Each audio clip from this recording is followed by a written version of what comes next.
Welcome in, everyone, and thank you for listening to the 73rd ever episode of the Missouri Sports Podcast, brought to you by 106 Apparel and recording from the Revel Advertising Studio in beautiful Springfield, Missouri. I'm one of your hosts, Cameron Albert, alongside my good friend and fellow Mizzou fan, Kyle DeVries. How are you doing today, Kyle? I'm doing great, Cameron. How are you? What was that? What just happened to me? You're growing up. I guess I just hit puberty all of a sudden. Yep. You know, Cameron, I was doing some thinking today, and I was actually had some inspiration from another podcast I was listening to. But they were talking about famous movies, like really famous movies they've never seen. So I started thinking about my own life, and you know, I like movies, but you know, I'm not some crazy movie watcher. I know you definitely like movies, but I'm a crazy movie watcher. if you, off the top of your head, what could you think of a really famous movie that you haven't seen before? Off the top of my head, I've never seen Scarface. Pretty famous movie. That's pretty famous. I think I'm a little embarrassed to say this, but I've never seen Remember the Titans. What? Yeah, I know. I figured you guys would say that. That's That was definitely, that was like the first one that came in my mind, where I was like, that is definitely a movie that is like everyone in the world has seen it, especially sports fans. I've seen like parts of it as a kid, but I've never watched it from like start to finish. We need to have a watch party. We're going to have to have a movie night. Okay, that's fine. Actually, I'll set up a chair opposite of you so I can watch you while you watch. You guys need to make like a YouTube series about me, like my friend watched Remember the Titans for the first time. You ever seen those? No, not that one specifically, but Yeah, not that one because they don't exist because everyone's seen it. But I don't remember what I was gonna say. Remember Anyway. the Titans is a great movie. Oh yeah, is it weird that because I watch a lot of sports in normal life that I feel like I'm not that interested in sports movies? Is that That's strange? It's not so strange. Maybe a little strange. But one frustrating thing about watching sports a lot and then watching a sports movie is they just get stuff wrong, like just in how sports are played. Yeah. You're like, that's annoyingly unrealistic. That's or true. just completely wrong. Like, for example, in basketball movies, or actually, more specifically in football movies, they will, with like the time Yes. on the clock, it'll like run out right as they're like crossing the ends or the goal line. The last. It's like, yeah. no, you could have snapped it with 1 second and there'd been 0 on the clock this entire time. The last 5 seconds of a basketball game take like 60 seconds of real time somehow. That's pretty realistic. actually. I guess maybe. Timeouts and video reviews and stuff. Yeah, I haven't seen a whole lot of sports movies, but I've seen like Air Bud, but that's Yeah. about it. What about Disney Channel original movie Luck of the Irish? Probably. Oh yeah, love those. Those are He great. becomes a leprechaun and plays basketball. Yeah, maybe I've missed that one. I don't know. All right, well, enough about movies. That was episode 1 of the Sports Movie Podcast. One thing I do want to talk about, though, is the Chiefs are going to the Super Bowl. Finally happened, man. It's so weird to know that I'm gonna go to a Super Bowl party and I'm gonna watch the Super Bowl and I'm gonna care about the game. I feel like normally I just like show up and hang out with friends and watch a game because that's just kind of what you do for a Super Bowl party, and you just want to see a good game, you want to see good commercials, and that's really all you care about. But it's gonna be a little different this time for me. It's gonna be, I don't know about more serious, but I'll definitely be paying a lot more attention to the game. Producer Cameron, are you going to root for the Chiefs to win a Super Bowl because on behalf of your friends that you love so much, that you'll probably be in the presence of while you watch it? Did they root for my team when they were in the Super Bowl? I sure didn't because they were playing the Panthers, but Actually, I probably didn't. I can pretty honestly. much guarantee you that they all rooted for the Panthers. Yeah, I definitely root for the Panthers. Sorry, man. So, no, That's okay. I understand. I'm taking that. Oh. I understand. Are you going to wear a Broncos jersey to the Super Bowl party? I don't know You have a Drew Lock jersey yet? yet. No, but I should get one. You should. Awesome. Cover your bases. The Panthers play in Kansas City next year, We are gonna go. and they play the Broncos in Charlotte. And we're going to go. Oh, jeez. Okay. Save your mind. We've got a lot of basketball to talk about today. But before we do any of that, we do have some news items. First things first, Christian Holmes is transferring from the Mizzou football program. This was just announced today. has it been announced like officially with a press release or anything, or have any coaches commented on it? I don't think so. I think it was just confirmed by a couple of media members, but and that just because he's in the transfer portal doesn't necessarily mean he's 100% leaving, but obviously most likely he is. Which it's a little surprising to me because I felt like he was going to be in line for a starting job potentially since AC is transferring. So I thought it would probably be excuse me. Yeah. That's a big difference. He's graduating. Congratulations. He's transferring to hopefully the NFL. Yes, absolutely. DeMarcus Acey is graduating, and so I thought he would start along with Jarvis Ware. So not really sure what's going on there, but I would assume Adam Sparks maybe jumps in there to the starting spot, but we've got a long way to go, and we have a totally different coach leading us now, so who knows what's going to happen. The coaching staff was finalized, and there's an article on Rock M Nation that was kind of interesting. It pointed out that it's kind of weird how especially the defensive coaches, their titles are kind of strange because there's like a secondaries coach, a defensive backs coach, and a safeties coach. Yeah, I really didn't take a super deep dive into all of the titles and stuff, but it is definitely unusual how they've decided to split it all up. And it's maybe just as weird on the offensive side because obviously Coach Drinkwitz is calling the plays, so there's not really like a offensive coordinator per se. So, yeah, everybody just kind of has unique roles within the system, and it's still a little bit undefined, I guess. As long as it works for them, I don't care what they call each other. Yeah, and I'm sure as long as they're getting paid, they're probably okay with it as well. Yeah. Speaking of transfers, Felipe Franks, quarterback from that used to play for Florida now, will be transferring to Arkansas. So that's pretty much guaranteeing a win next year for Missouri because not only has Missouri been really good against Arkansas lately, they've also destroyed Felipe Franks while he was at Florida. As has most everybody that plays Felipe Franks. I was really hoping that Franks would return to Florida, especially by the time that Missouri played them this past season because he got hurt early on.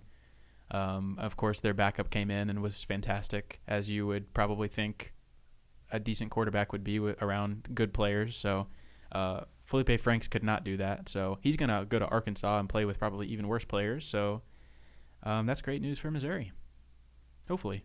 I got to say, I officially unfollowed Barry Odom on Twitter. I had to as well. That was just too weird. Yeah, and I mean, I'm sick of it already. I hate it. Yeah.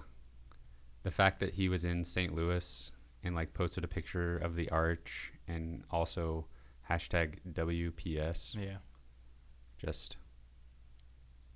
I saw this video of, I think it was an Arkansas basketball game recently, maybe like a week ago, and they had the new football staff come out on the floor to be recognized, and like they did the Woo Pig Sooie thing, which honestly, no matter who I'm a fan of or who I don't like, it's the worst chant like in all of sports. Very easily. Cringy. Yes. It's so cringy. And so Barry Odom was like doing the Woo Pig Sooie thing, and you could tell he was super uncomfortable doing it, but it was kind of hilarious. Yeah. Of all the places for him to go, I literally would have rather him go to Kansas than Arkansas. I don't know. I was going to say if he goes to Arkansas and we just continue to beat them, then it's whatever, but it's still just kind of weird because I like the guy. I don't want to just ruin his career or something, but it is just bizarre in every way possible. And you do have the power to ruin his career, so that's nice of you to hold back. Thanks, man. Next on my list, Mizzou football got a commitment from Mekhi Wingo. Yeah, it's a 2021 commit, so this is obviously super early in the cycle. Mackay? I don't honestly have no idea. Wingo, we're just going to call him M. Wingo. So I actually thought about trying to actually figure out what his first name is, how it's pronounced, because I knew that we would be like talking about it so much because it's still a year away from signing day for the 2021 class. But we'll find out eventually. We will find out eventually, I'm sure. But obviously that's huge to get him on board. He's an in-state guy from St. Louis.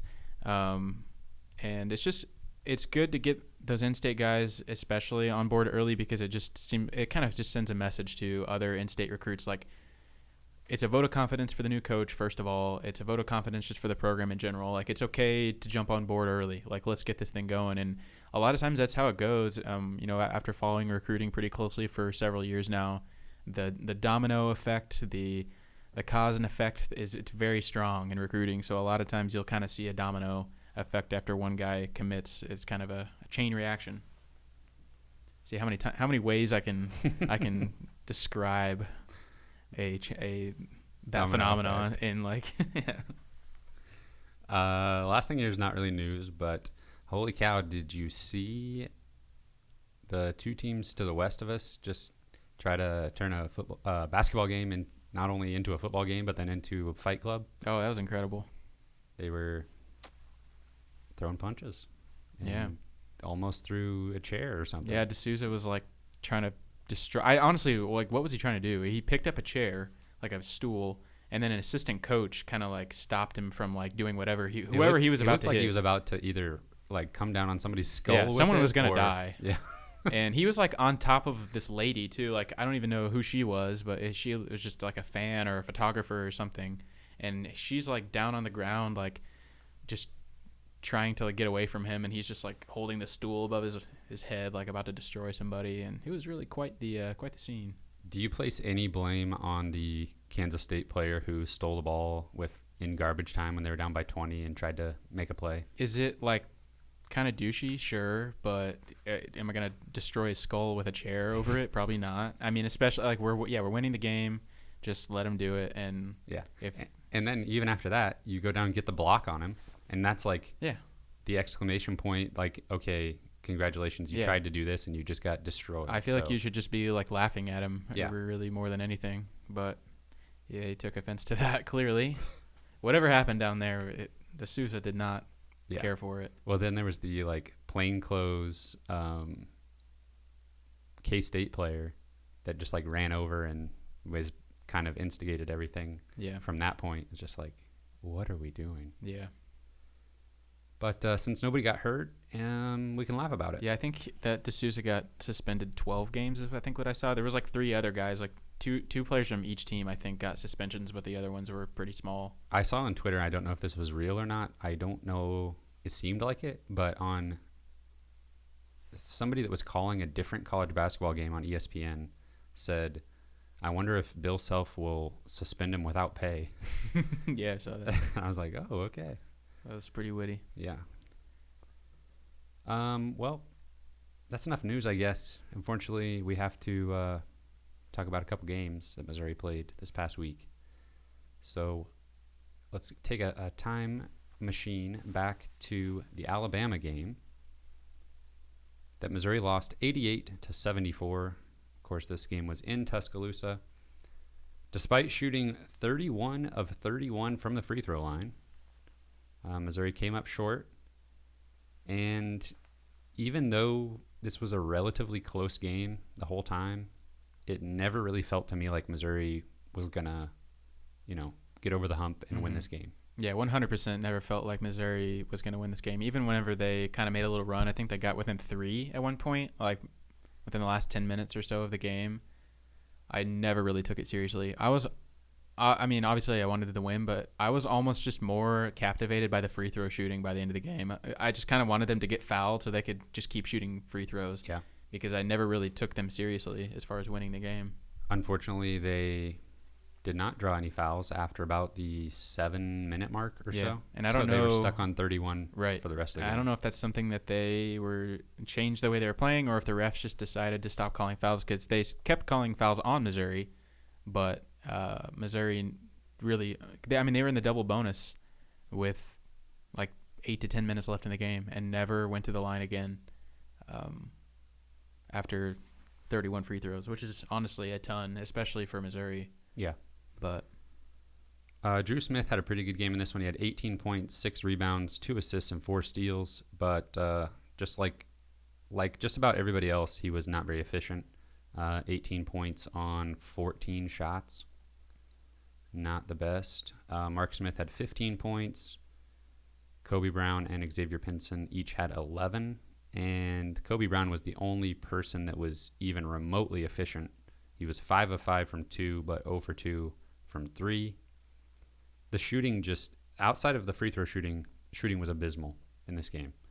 Missouri from 2 was 14 of 41 for 34%. And from 3, 5 of 20 for 25%. Yeah, that's obviously a common theme that carried over into the Texas A&M game as well. But it's so weird to me how bad they are, and how it's almost like they just ignore the fact that they can't shoot threes because they do it so much. And I think I've said this probably every week for the last month, but it's like they don't know who they are. It's like a different team every time we watch them. Like sometimes they play amazing defense and then sometimes they don't. Sometimes they shoot really well from three and sometimes they don't. And sometimes they attempt 35 threes in a game and then other times they don't shoot as many. It's just, I don't know what the plan is a lot of the times, but it just seems like the plan doesn't work if it's to shoot a lot. Yeah. I mean, the last 2 games, the plan has seemed to be get to the free throw line, and that's working. That's the only thing on offense that's even right. And working. I still think they're shooting too many threes if that's the plan, though. There's just still more opportunity to get the ball inside or to drive, and because that should be the plan, is get to the line. At this point, we've proven we can shoot free throws, so why not just make that the most important thing? Yeah, and I think that's definitely where missing Jeremiah Tillman comes into play, because they have nothing. They have no reliable offensive post presence. I still think they could maybe use Reed Nico in just some really basic high ball screens, roll to the basket. Yeah, he's shown he can do that. Yeah. In the last couple games, he's done that pretty well a couple of times. I think you could maybe get him some more touches, just like in that targeted role, especially if you're using Drew Smith and Mark Smith as the ball handler, because they're going to be a threat. If somebody tries to go under the screen, they can just take a step back and make a 3-pointer. So, although if Drew Smith doesn't start pulling the trigger on more 3-pointers, I think it's just going to be really frustrating to watch him the rest of the season, because as great as he plays, and he's, I think, easily the best player on Missouri's roster right now, and probably will be next year as well, he's got to start pulling the trigger from 3. Yeah. I mean, he's passing up wide open shots, sometimes to kick it to the corner to Mitchell Smith. Yeah, I don't like that. No offense, Mitchell Smith, but please stop shooting threes. Anyways, I 100% agree. I felt like there were multiple times in both of these games that we're gonna talk about that it was these nice unselfish plays, I guess, but it never ended up amounting to a made 3. And I felt like multiple times a guy who was a more capable shooter passed up a 3 to give Pinson an open 3 or something like that. Yeah, we'll get to that a little bit more in the Texas A&M game, but when you're not athletic enough, or I don't know what the issue is with the 2-point field goals, but they're attempting a lot of shots right around the rim, and they're just not working out very well.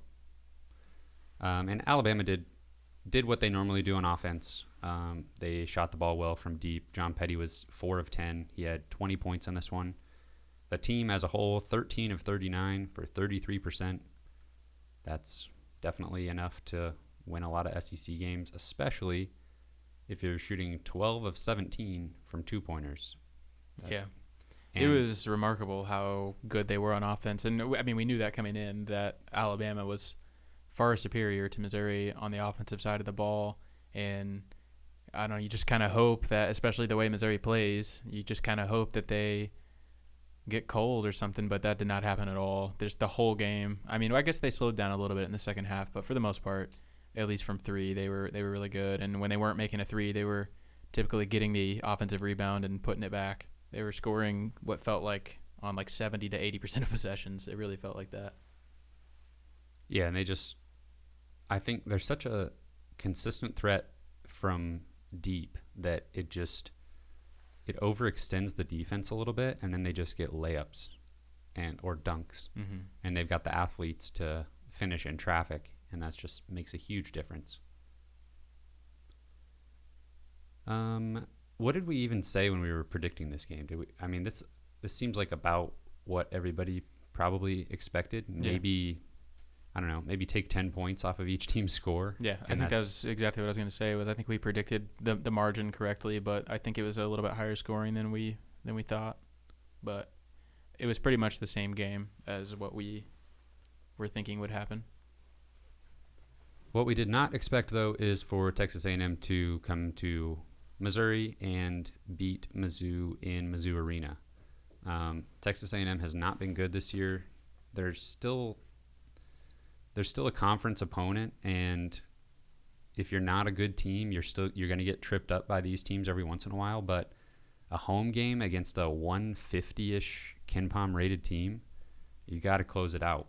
And even though Missouri kept the free throw shooting going from the Alabama game, which was cool to see, they just couldn't get the job done at home. And we talked about last week how this was a game they had to win to salvage basically a decent season. Yeah, and even they really weren't even salvaging much, even with a win. They were just trying to prevent the wheels completely coming off. Right. And I think it's safe to say that's happened at this point. Missouri did set a new consecutive free throws made record at 51. They were 25 of 26 in this game. And were they down by one when Mitchell Smith missed the only free throw of the game? Yeah. Of course. Yeah, that was ironic, of course. Drew Smith played even better in this one than he did against Alabama. He had 18 points again, but was incredibly efficient because he was 11 of 11 from the free throw line, 18 points on 6 field goals, also 8 rebounds and 8 assists, so he was kind of flirting with a triple-double there. Mark Smith had 19 points, but he was only 5 of 13 from 3, so at least he was pulling the trigger.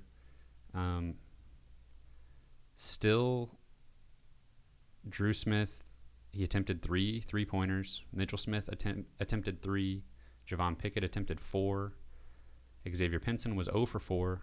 And Torrance Watson was 2 for 8. And there was at least 4 times where I would take probably 4 threes from those other guys, and I'd rather have Drew Smith attempting those, especially with the way that they were being generated in the flow of the offense.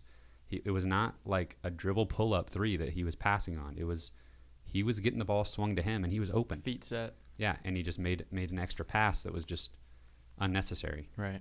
And it would be one thing if all these guys were shooting around 40% from 3. Right. But unless you're kicking it to a wide open Mark Smith, and even then, sometimes I'm okay with you just shooting. Yeah. Even if you're less open. Yeah. I agree.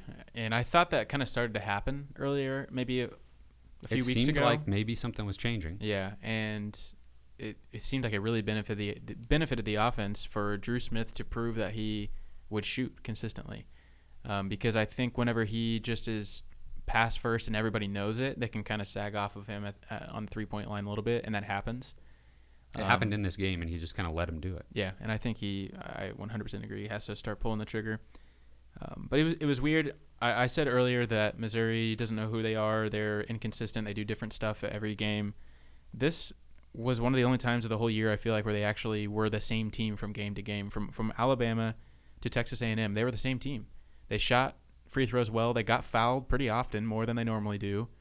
They shot terribly from 2-point and pretty terribly from 3-point, and they played pretty lackluster defense. They were almost the same exact in almost all of those categories between those two games. But it's just strange that both of those games are almost just statistical things that just don't make sense. How they can shoot from the line so well and not shoot well from anywhere else. And I just don't understand.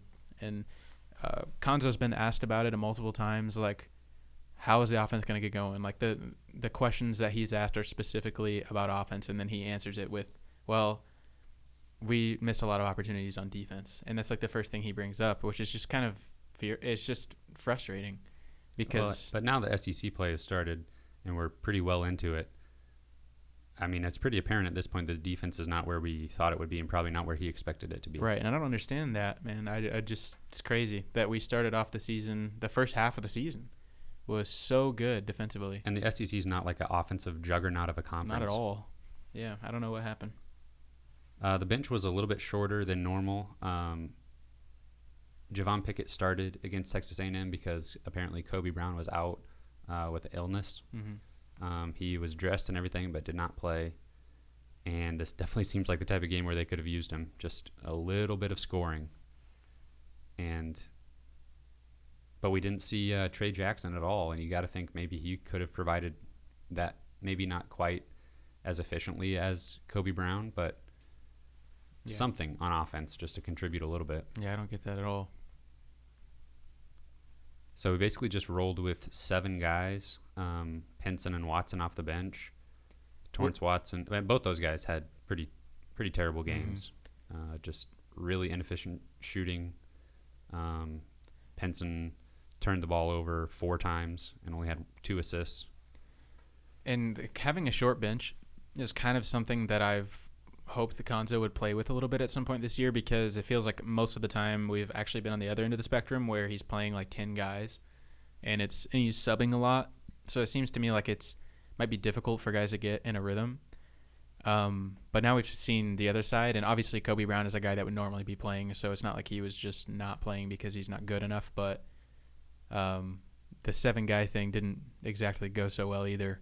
So, and the shooting did not improve with less subbing. So, I don't know. Yeah. It was cool, though, to see that free throw record go down. That was cool. It just seemed like so easy. I don't know. Just like 2 games, just don't miss any free throws. Yeah. And there's a record. So after those 2 losses, Missouri falls to 9-9 on the season, 1-5 in the SEC, 85th now in KenPom. Their rating is 108 on offense and 75 on defense. What did you think about the last play of the game? Of course, we got to talk about that. Loved it. I thought it was executed, drawn up perfectly. I was a little terrified as soon as Mark Smith threw the ball. I thought it was going out of bounds. I was going to like bang off the backboard or something, just because of the angle on the broadcast. But then it looked like it was exactly what they drew up. Parker Brown goes up, immediately kicks it out to Watson for an open 3, and it was just a little too strong. Yeah, I actually kind of historically hate plays like that, like full court passes from the inbounds, like when there's less than 5 seconds left or whatever. I almost feel like it would be better off just inbounding the ball and then just putting up a long 3 or like a half court type shot, which is what they would have had to do with 2 seconds left, rather than just throwing the ball all the way across the court when all 5 players of the other team are just standing there ready for it. But I think this worked out really well. It was a perfect throw for Mark Smith. But what did you think about them drawing the play up for Watson? Because obviously I saw online on Twitter, people were kind of mad that, or just in disbelief that they drew it up specifically for Watson to shoot it. Well, I thought it seemed pretty obvious. Actually, before the play even happened, I was watching the broadcast, and they had a camera looking at Mizzou's huddle, and you could actually see Pinson tap Watson on the back of the head, like, you got it, it's your time, like, make it happen. So that tells me that this is just a play that they've worked on, and those, at least Mark Smith and Torrance Watson, they knew as soon as that play was talked about, that's what they were going to do. That's their role on that play. Yeah. And maybe that the person that catches it down low, that could be interchangeable, but it seemed like they had the 3 guys out there that they knew exactly what they were going to do. Yeah. And this is something that they've practiced. And people talked about Mark Smith's baseball background, helping out on probably that throw. Only one guy can do what Mark Smith did on that play. So obviously that's part of it. He did it so well. And watching it, you could see him like backing up towards the cheerleaders or whoever was at the baseline there, and it was like, what does he need all this room for? Right. And then he like takes 2 steps and just chucks it. That was a perfect throw. Yeah. But, I mean, you can't flip it the other way. I mean, I don't think like you said, I don't think anybody else is making that throw or doing it that cleanly. And maybe he doesn't do it that cleanly every single time, but he's the most likely, I would say, to give you that opportunity. Yeah. And then the only other person that you're going to have catching it is Torrance Watson. Yeah, I understand like why people were disappointed with Watson being the person to take the 3, because he hasn't been the most efficient shooter in the world. We get that, but I personally actually really loved it because for multiple reasons. I just think at this point in the season, and I don't know that there's this much thought that went into this, but at this point in the season, if you win this game or lose this game, it's probably not that different. in the grand scheme of things. But I think Watson is a guy that is really talented and has the chance to have a really strong career at Mizzou, but clearly lacks confidence at this point and just needs some shots to go in. And this was potentially a huge opportunity for him to like hit a game-winning shot, kind of just maybe something to spark his confidence. And I want Torrance Watson to be successful so badly. I really like the kid. I remember following him in high school. I just think he's really good and has potential to be good, has a really good career. So I'm, as much as anyone, I want to see Watson succeed. And so that was a great opportunity for him to hit a game-winning shot and spark his confidence. And for the coach to put him in that position, I think maybe it can even get him some confidence, even though he didn't even make the shot. I don't know, but Yeah, well, I think that ties back in a little bit to just that being a play that they knew. As soon as they called it, they knew what everybody's job was. And I think just having they're not going to, that's potentially something they worked on in the off season. That's one of their go-to plays, I would assume, in a similar situation like that.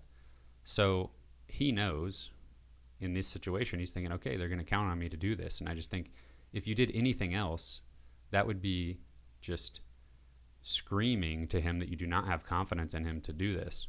And if you're not going to trust him to knock down that shot, who else are you going to trust? Mm-hmm. I mean, Mark Smith can't shoot every three for this team. Mm-hmm.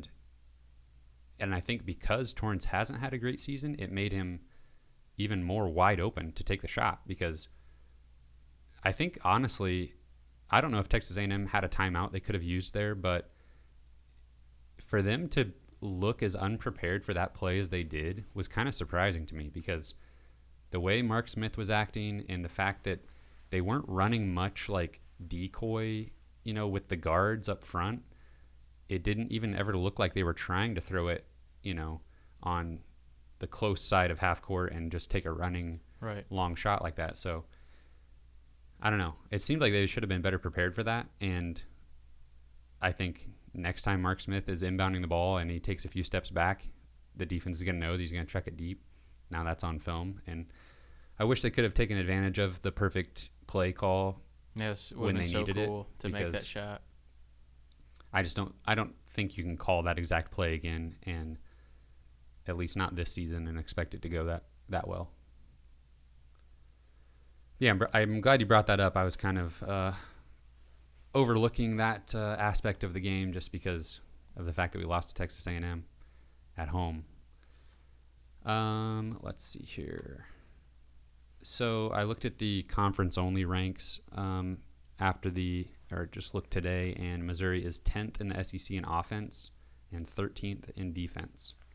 However, within those categories, they're first in free throw percentage, thanks in large part to the streak that they went on, and still fifth in three-point shooting. And then on defense, they are still first in turnover percentage defense. But overall, 10th and 13th is not where you want to be in a 14-team conference.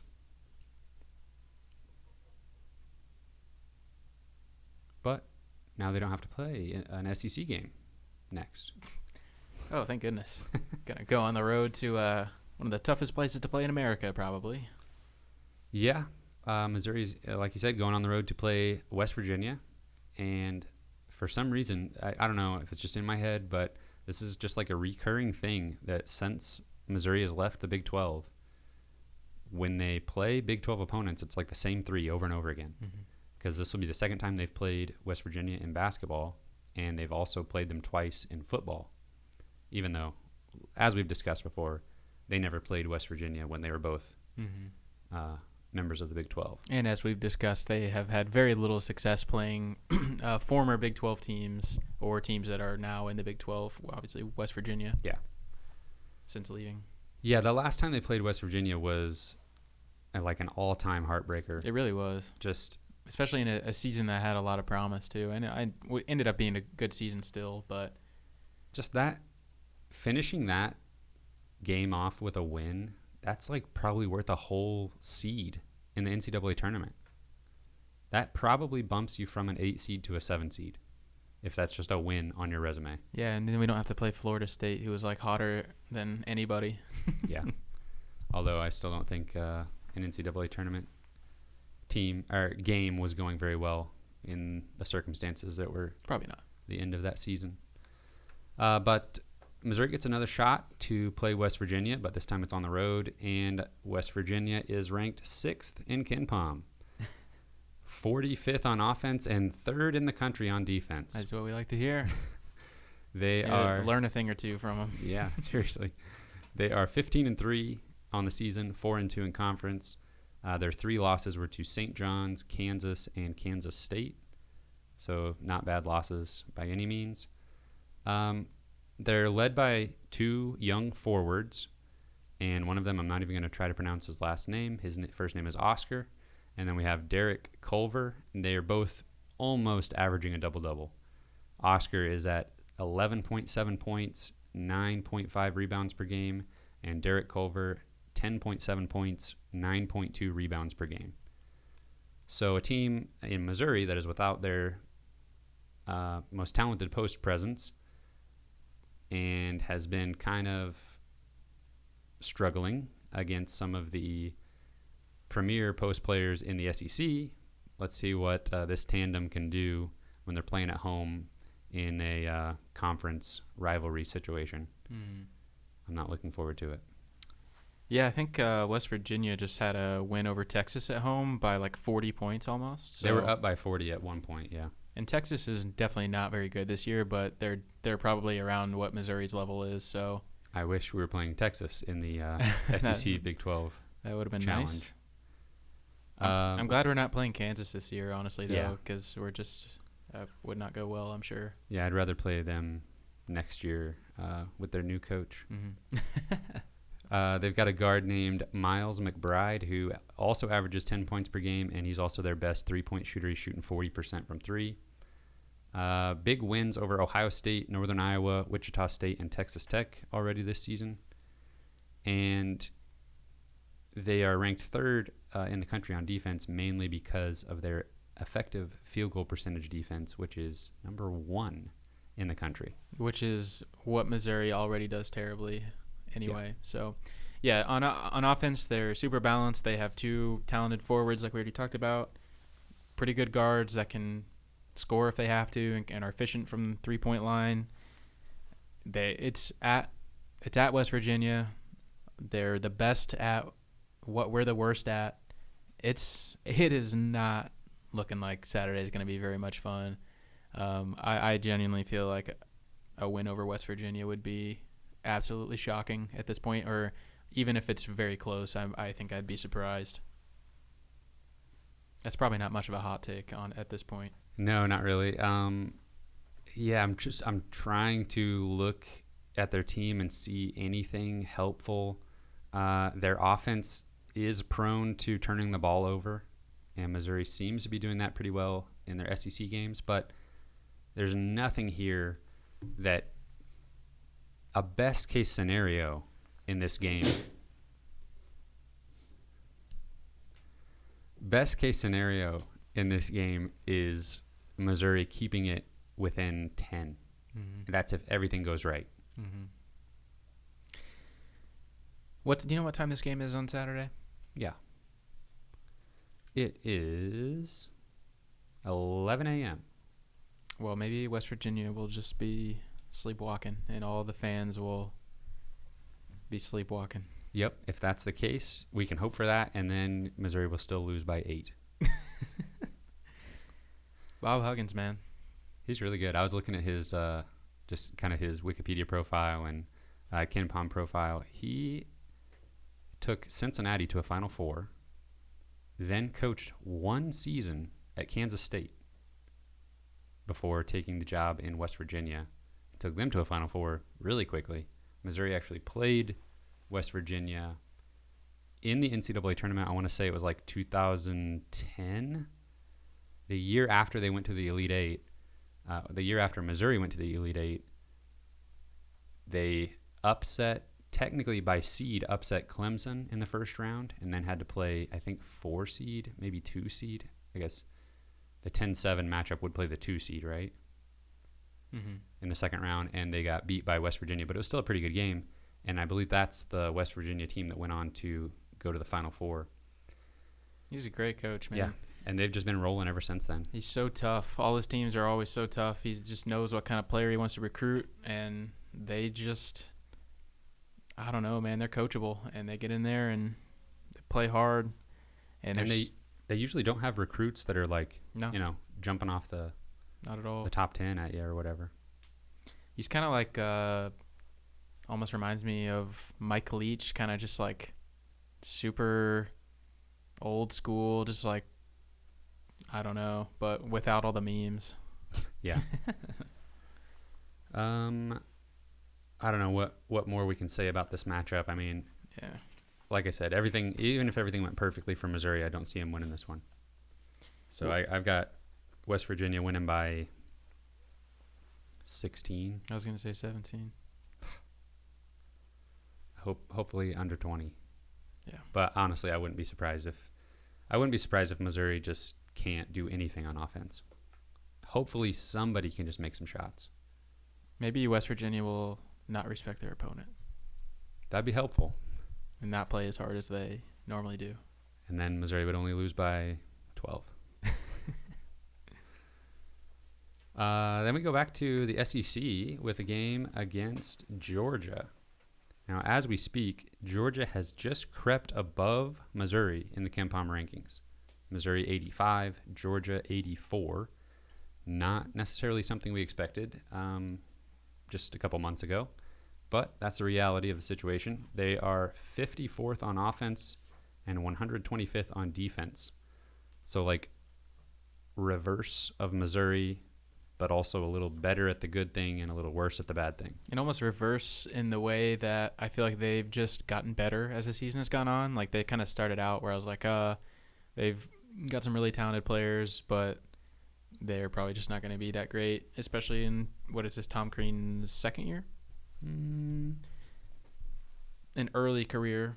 Second year. For Tom Crean. So, but They've already won as many games as they did last year. Yeah, but they've really kind of turned it on in the last month or two and have had some pretty nice wins, and even games that they haven't lost, even some games that they did lose were close against good opponents. Mm-hmm. Yeah, I mean, if you look at their resume, it's fine. I mean, their losses are all to top 50 teams, and they don't have any big wins, but they beat top 100 Georgia Tech, SMU, Memphis, Tennessee. They are just 1-4 in conference play.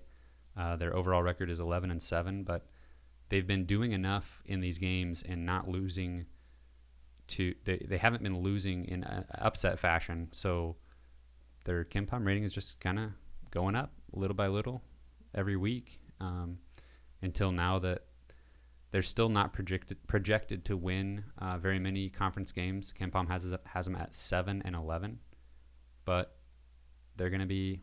This is just like the Tennessee game for Missouri. This is another game against an opponent that is going to finish around your spot in the standings, and this head-to-head matchup is one that you have to win if you want to be not in the bottom four at the end of the season. Especially at home, for sure. Yeah. Yeah, Anthony Edwards is very likely to be the number one overall pick of the draft. It kind of depends on what team ends up getting that pick, because if it's Golden State, then I don't know. We've had this discussion That would be before. I don't know that I see them would they choosing trade a guard. back, maybe? Would Maybe. they trade the number one pick? I don't know. But Edwards is truly an incredible talent. He's super well-rounded. He can score at any level. He's super scary prospect for sure. A huge recruiting get for Tom Crean. 5-star guy, could have gone wherever he wanted. He was recruited right up until the end by Kentucky. Mm-hmm. He's from Georgia, isn't he? I think he's a local guy. Yeah. But, I mean, how many times have we Still, seen though, yeah. the top player in a state? I mean, it reminded me of Malik Monk from Bentonville, Arkansas. I mean, that was a 5-star guy that Arkansas thought they had. Mm-hmm. That was a big deal when he kind of spurned Arkansas for he chose Kentucky. And it could have been the exact same situation here, but he stayed home and went to Georgia. And I can't help but wonder, because Tom Crean was a name that was thrown around, and I liked him very much for the Mizzou job, when it was vacant. I got to wonder if he's able to snag one even of these in-state guys in the last couple of years, because that's what he did at Georgia. I mean, they literally brought him in to get guys like this, and probably even had Edwards in mind when they hired Crean. They were like, "Here, welcome to Georgia. Here's Anthony Edwards. You need to get him on campus." Yeah, and I don't know that I want to start a huge conversation about, what ifs, but, Tom Crean, like you said, was a guy that was in the conversation the same year that Missouri was hiring a coach, and so is Eric Musselman at Arkansas now, and both of those guys are kind of on the up and up, and we're not on the up and up. Georgia has a really potent offense led by Edwards. He's averaging 19 points per game, but obviously with a defensive rating of 125, that leaves a little bit to be desired. So with Missouri playing at home, hopefully they can get something going on offense.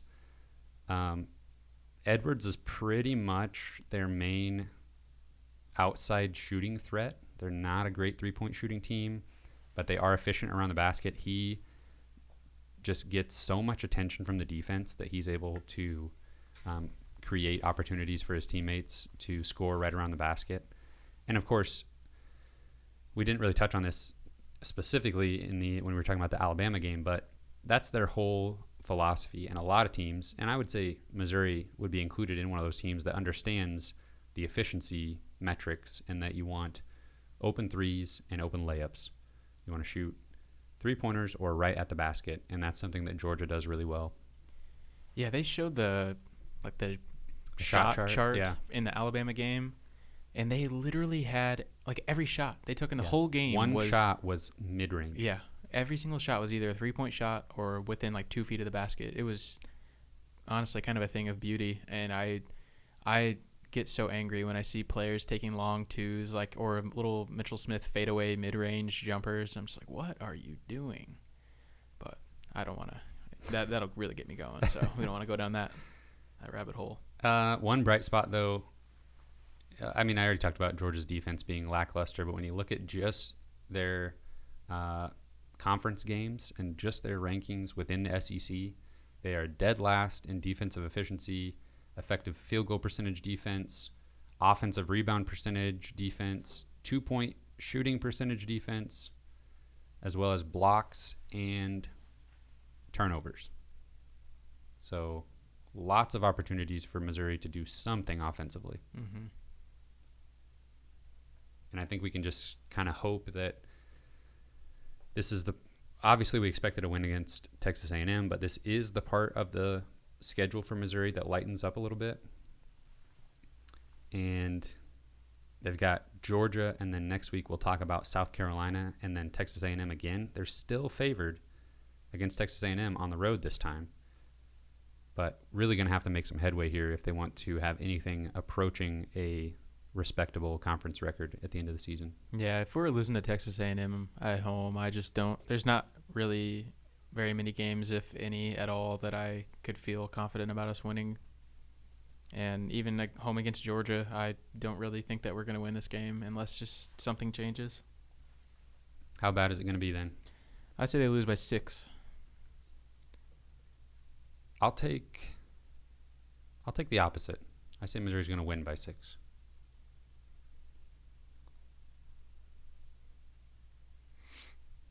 I don't know if I'm overly confident in that. I'm definitely not, but I think they can put it together enough of a decent game plan around Anthony Edwards that hopefully they'll force somebody else to try to beat him. Mm-hmm. I mean, and he's got a pretty good, second guy there in Rashawn Hammonds, averages 14 points per game. So I don't know. The more I think about it, the more I like your prediction a little bit better than mine as far as accuracy goes. But I'm going to go with my heart a little bit on this one and pick Missouri to win it. Well, I will surely root against my own prediction. How you feeling about Missouri basketball? I'm not feeling too great, Kyle. I don't think this season is going how anybody in the program or around the program expected. And probably the worst thing about it is the fact that the SEC media picked Missouri to finish 13th. And we scoffed at that. Conzo Martin scoffed at that. The beat writers, everybody that knew anything about this team thought that was ridiculous. And we even said, or you asked me specifically, does Missouri have a better chance of finishing the top 4 of the conference or the bottom 4 of the conference? And I said, you got to say top 4. I just couldn't see any way that they would finish in the bottom 4. And I still think, even though they lost head-to-head to Texas A&M is not, they're supposed to win 3 more games. I mean, they're really, if they get to 7 conference wins, that would be really impressive. And then with the way Ole Miss has been playing and just a couple other teams, I just think, I don't know. I don't want to think about the fact that Missouri could finish in the bottom 4. Yeah, and it's looking pretty likely at this point. And I know we've talked about this a little bit in recent weeks, but hope is very important in sports, especially when you're a fan of a team like Missouri that maybe isn't always, we're not like a top 10 program. And so there's years. We're not? Well, not very often. And so there's a lot of years where we're not that good. But normally there's hope. And that's what kind of keeps you out of a depressive state. And that's what, keeps your fandom intact, because you're like, well, at least we got this going for us. And at least, whatever. But I just don't feel that right now. And this year has been so, like you said, so under what everybody expected. And recruiting's kind of dead. And in fact, I think I read an article with about a recruit today, and he mentioned that Missouri was, said some good things about Missouri, but mentioned that they were in like a rebuilding year. And we are not in a rebuilding year. We were supposed to be good this year. Yeah. And we had like so many returning pieces, and including a guy, in Drew Smith, that we thought, and really kind of has been what we thought he would be, but it just hasn't mattered. We're still bad. And there's so many strange, like, what is going on type things just revolving around this team and around the on-court performances as well as recruiting and coaching. And it's weird, man. There's not a lot of hope right now. And that's the thing about sports, is it can change quickly. And maybe something sparks with the guys, and, there's things behind the scenes going on for good or for bad, that can change that. But right now it's something. Yeah, it takes me back to, you can't think about the fan base right now and not be reminded of the end of the Kim Anderson era. That was a worse on the floor product. I don't think anybody could dispute that. They never came close to being a top 100 team in the country. It was just awful every single year. But when the fan base starts to lose hope and starts to say, what's going on? What are we doing? Where's the light at the end of the tunnel? Mm-hmm. Then that's the most recent time we were in that position. However, in that situation, some people felt that way after the very first game when they lost to UMKC. I was one of the people that didn't really feel that way until they lost, to Eastern Illinois. Right. However, this year's Missouri team lost to Charleston Southern, which is worse in every single way. Right, and it's worse because Illinois. Expectations are different, because we expected this team to be better, and we didn't really have expectations for Kim Anderson, especially in year one. All the players were young, and we had hope in year one of Kim Anderson era. We had hope that, hey, he's brought in a pretty decent recruiting class, and a lot of those players end up being pretty good players somewhere else, not here. Right. But let me give you one little nugget, little light. Give me a little nug. Now, obviously, we've talked about Josh Christopher a lot. Okay. Now, there's been a development you may have seen that one of his good friends, Sharif O'Neal, if the last name sounds familiar, it's because he's the son of former NBA superstar, one of the best players to ever play basketball, Shaquille O'Neal. Oh, really? Yeah.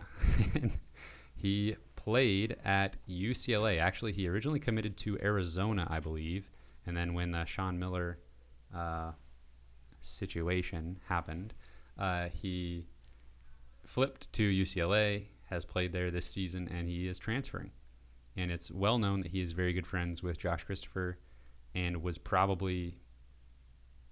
would influence his decision to go to UCLA, maybe just a little bit, but it would definitely be there. And now UCLA was definitely the front runner. Maybe I would say they were the front runner, considered by pretty much everybody, to get Josh Christopher next year. And if one of his really good friends had a not so great experience there, they're going to talk about it, and that's only going to influence him negatively, unless he just thought, they have completely different priorities and a completely different situation, which could be. Mm-hmm. And Missouri, I think, could use a 6'9" post player who's incredibly athletic, maybe not super skilled yet, but would sit out. I mean, with the timing of this, he would be sitting out for quite some time to transfer to another D1 school. But didn't really put up great numbers at UCLA, but didn't play very much. I don't know. I just think it's worth a shot for Missouri to maybe reach out and see, maybe tell Josh Christopher, hey, talk to your buddy and, let him know. We've definitely seen firsthand that players who aren't super successful somewhere can go somewhere else and be successful. So we've been on the wrong end of a few of those, so it'd be nice to see it work out for us. But, that would certainly be ideal to have maybe both of those guys come on down to Columbia. I think there's some concerns maybe about Mr. O'Neill's work ethic. Probably hasn't had to work for a lot in his life, but that doesn't mean that he still couldn't be good at basketball or figure out how to develop a work ethic. So I think I'd certainly take him, especially if it's going to help us potentially land Josh Christopher, because right now Josh Christopher is the exact kind of player we need to bring something to the table that we don't have. I'd take a 6'9" forward who can finish at the rim. You take a flyer on him? Yeah. Former 4-star top 50 recruit. Yeah, I think I could handle it. Yeah. But with him transferring though, and this late in the season, I don't know. I guess at the very least, it probably just, like you said, might make the chance of Josh Christopher going to UCLA lower. Yeah. Whether it may not mean that he's going to come to Mizzou now or that O'Neill's going to come to Mizzou or anything, but it might just mean that he's not going to UCLA. So it might eliminate the current leader in his recruitment. Yeah, and there's no indication that that's something that Missouri is even pursuing. I mean, this just happened a couple days ago. So Right. just some wishful thinking and just maybe try to give a little glimmer of hope there, because that's pretty much all we have at this point, is looking forward to what this team can become in the future. Maybe that future is next week, though. Maybe they'll turn things around. You're predicting a win at West Virginia? Never. Okay. You heard it here first. Gonna win at West Virginia. You got anything else you want to say about this? I think I have vented enough to you. Yeah. All right, guys. You can find this podcast on Apple Podcast, iTunes, Google Podcasts, Spotify, literally everywhere on the internet that there are podcasts. We're pretty much the most accessible people. And successful.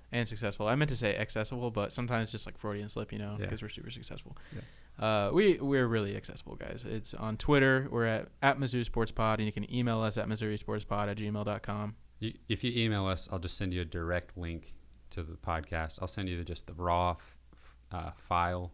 You can just do whatever you want with it. Make a nice, fun edit. Send it to us. Just be creative. And you can find me on Twitter at C_Albert08. Thank you, everyone, for listening. We will see you next week.